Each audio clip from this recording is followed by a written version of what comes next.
I have not written a single new word in a very long time. That needs to change. I have to write something new. And I'm using this channel to do this. Yes. Hey.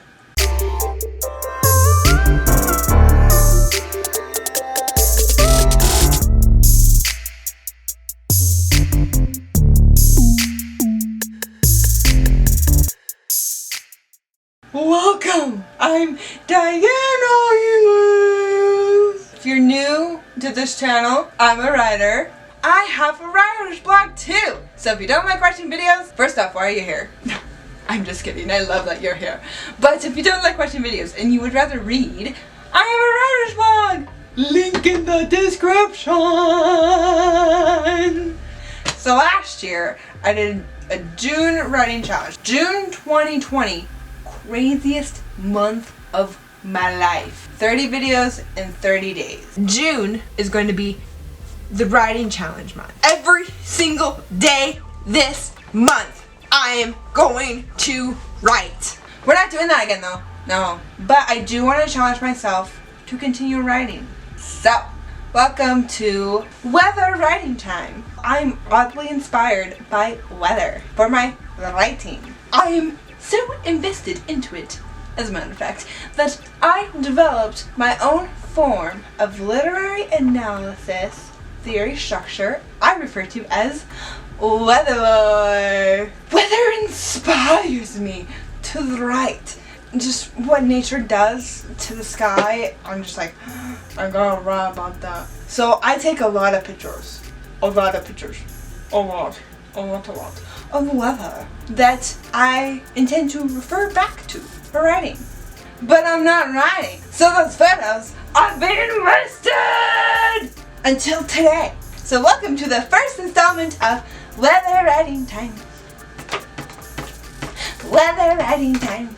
Each weather writing video, I'm going to be referring to one photo that will inspire my writing. I'm just gonna jump in, look at the photo, and then cold prompt writing, and our prompt is gonna be a photo of weather.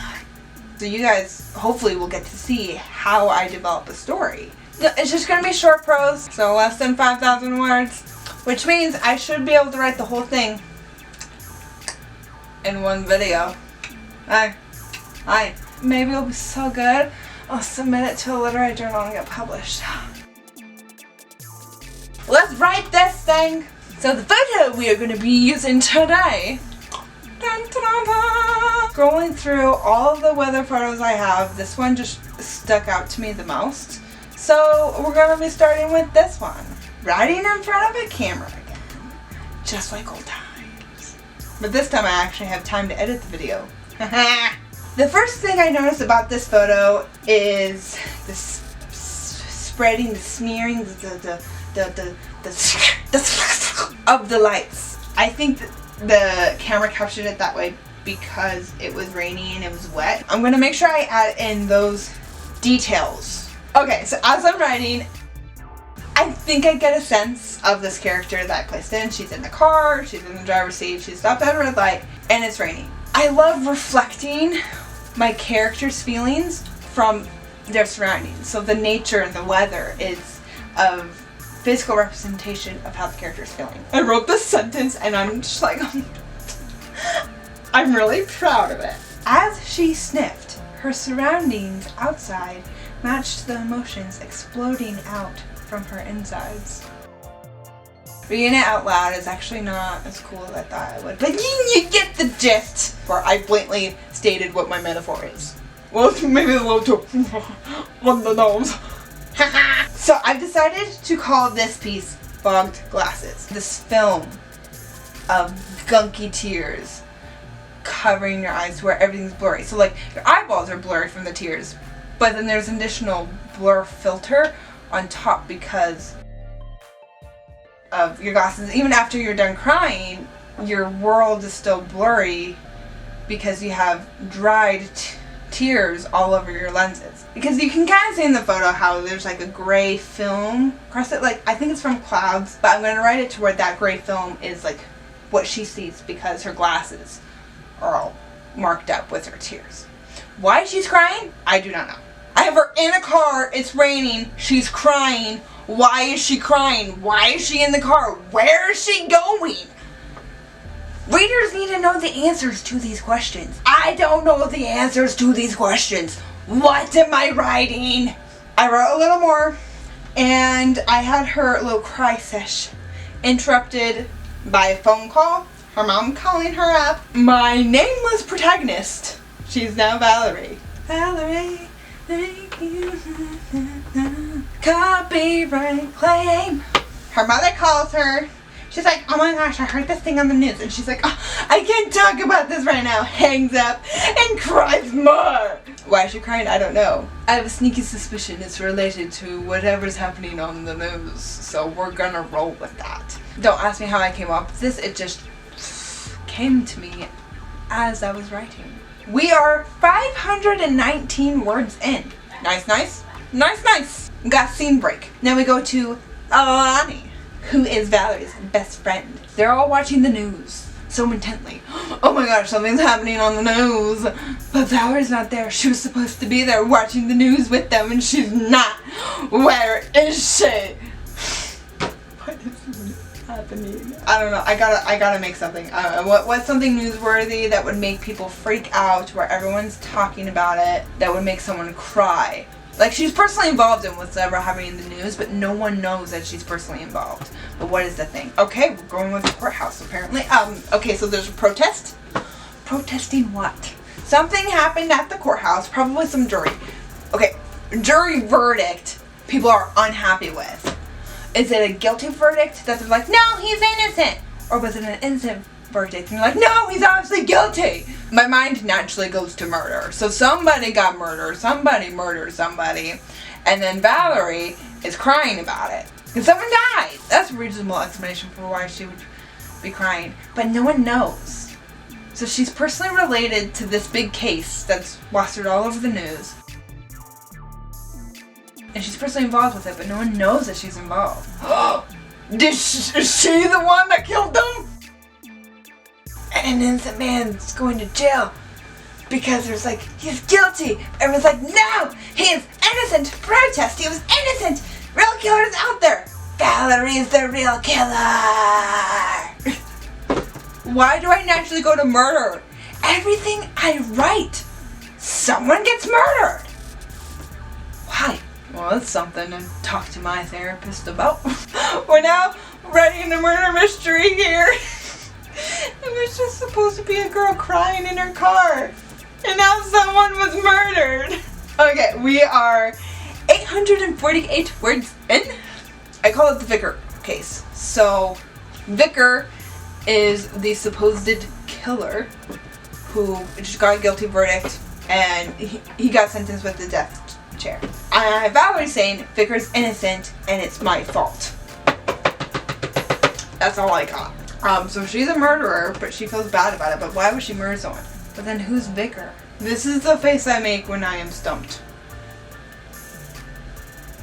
Writer's block. I don't really want to go the murder route, but that's where this story naturally took me. Like, it's called Fogged Glasses. I thought this was gonna be a very poetic short story about a girl crying in her car, but then I had to give her a reason to cry, and then I naturally went with someone was murdered.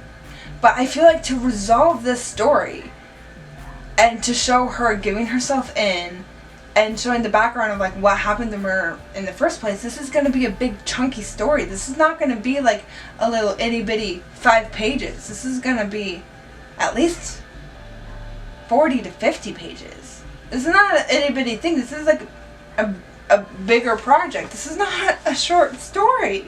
Shoot, they're just talking on the front door in the doorway. That's not good. Everyone's gonna hear this conversation. She's admitting she killed a guy. All of her friends are gonna be like, what? So I want to make it very clear that they're alone, they're secluded from everyone else in this bedroom to have this really intense conversation that no one can eavesdrop on them. But the way I wrote it, alone together in a dimly lit room, Lanny shut the door and locked it. Luckily, the door was fixed, so no one can overhear. It totally sounds like a bounce scene's about to happen. That's not the case. They're just going to be talking about killing a guy. Which, you know, could also happen in Bum Chicka Bum Bum.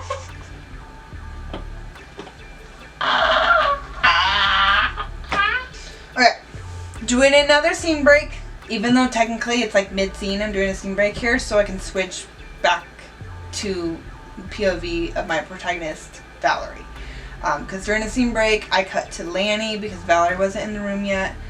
But then now that Valerie's in the room, I need to go back into Valerie's POV because you can't switch narrator perspective mid-scene. So, we're doing a scene break here. I'm on page 4, by the way. Been writing for... I don't even know, I didn't check the time. But I'm on page 4. Goal is to finish though, but might not. My back is hurting. My eyes are burning. Because I'm tired. I need sleep. But I feel like I should keep writing. Okay, I justified Valerie killing a guy. She did it to save her friend. So Lanny's like, you only did it to save me. So if anyone is turning themselves in, it's me. Because it's my fault you were there in the first place, kind of thing. But why was Lanny in a situation where her friend would have had to step in and kill a guy to protect her?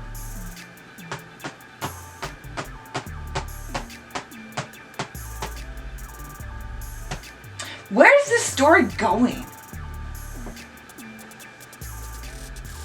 What? I feel like the story has taken a turn. And not in the good way.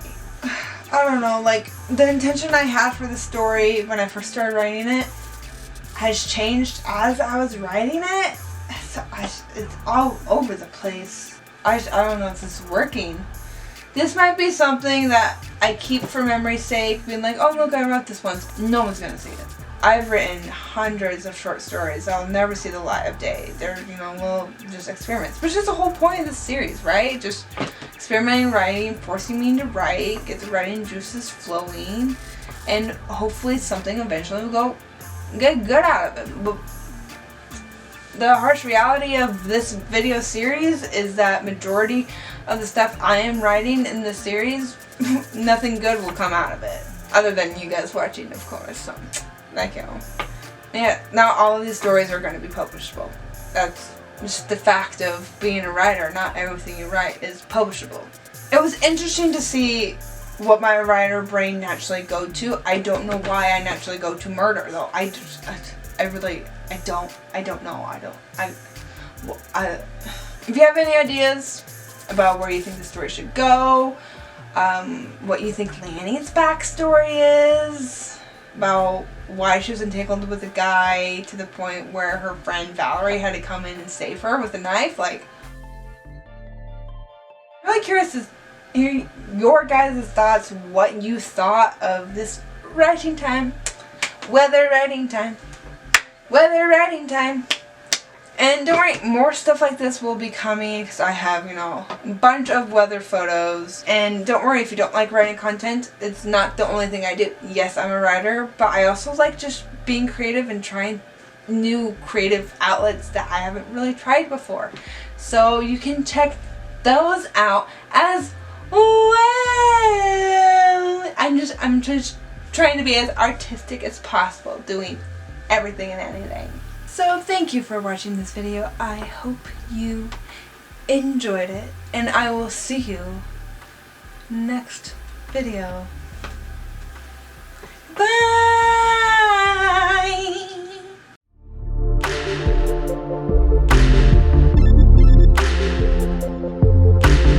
Ring that bell. Ding-a-ling-a-ling-a-ling-a-ling.